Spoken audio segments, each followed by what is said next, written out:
Hello, welcome to my YouTube channel, and for today I want to tell you about compliance. What is it you need to become compliant in order to run successful rent-to-rent business? And it doesn't matter if it's rent-to-rent service accommodation or if it's rent-to-rent HMO. What are the things, what are the steps you need to take if you want to start, okay? Listen carefully right now.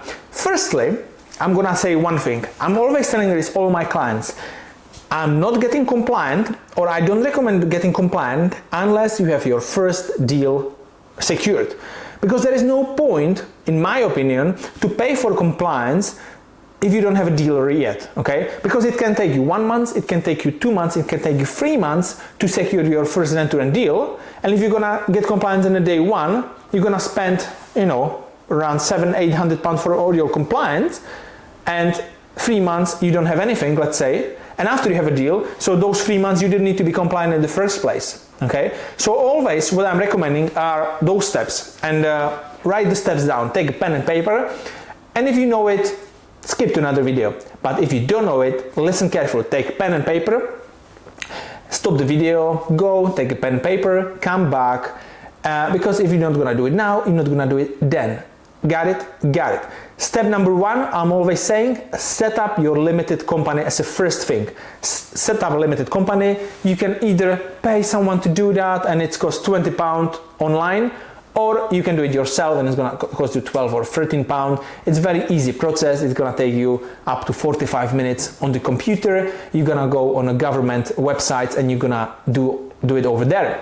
If you don't know what SITS codes to use, just check some of the other rent-to-rent companies, what SITS codes they are using, and you can use the same ones. And if you don't know what is the SITS code, you're gonna find out when you're gonna be doing the registration. Simple as that. Second thing, what I'm always saying, is set up your business account. Once your company is open, set up your business account.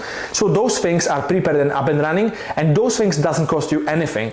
You can set up the business account with banks like Tide, how it's called, the Starlink, Monzo. Those banks are the new banks which they don't take any monthly fees at the beginning. So it's not like those old banks where you pay £20 a month and you need to pay.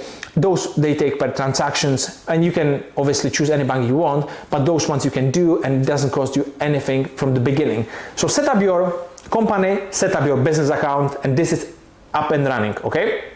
Secondly, I always go and look for deals, okay? This is what I'm always telling to my clients. Once you have the deal, you get compliant. And what you need to get compliant, again, it's gonna take you up to 2 hours on the computer. You need few things. Firstly, you need to have insurance. So you need to have a public liability and professional indemnity insurance. You can do them together.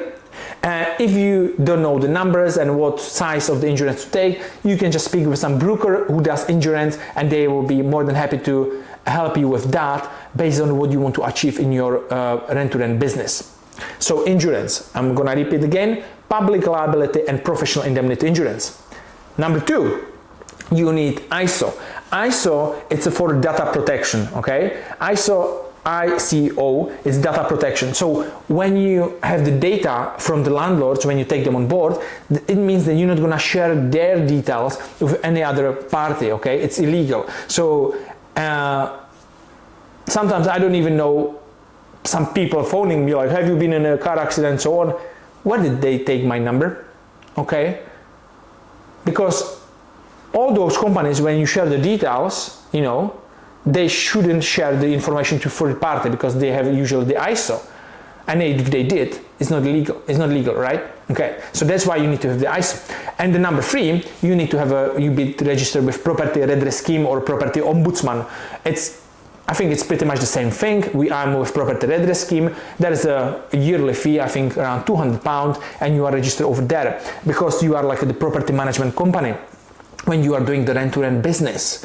Okay, and if somebody would have a complaint, they can complain to this property redress scheme, and then we're gonna deal with you, and they're gonna try to find out more. It needs to be a little bit of regulated, okay, this business. So these are the three things what you need in order to be compliant. And I'm gonna add one more thing.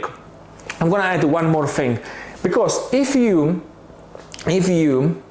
want to be deal sourcer, you need to have an anti-money laundering license. You need to have an anti-money laundering license if you do just rent-to-rent business, but if you want to be doing deal sourcing, so you need all those things I mentioned, plus anti-money laundering license. And these are the 4 things what you need for deal sourcing, or 3 things what you need for rent-to-rent business, okay? So I'm gonna recap once again. Register your limited company, create your business account, go and find a deal.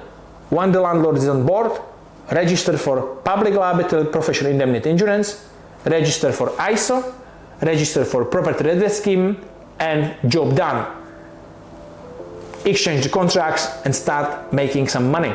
That'll be all from me for how to get compliant, because it's very simple. So this video is very short. Have an amazing day. Bye bye.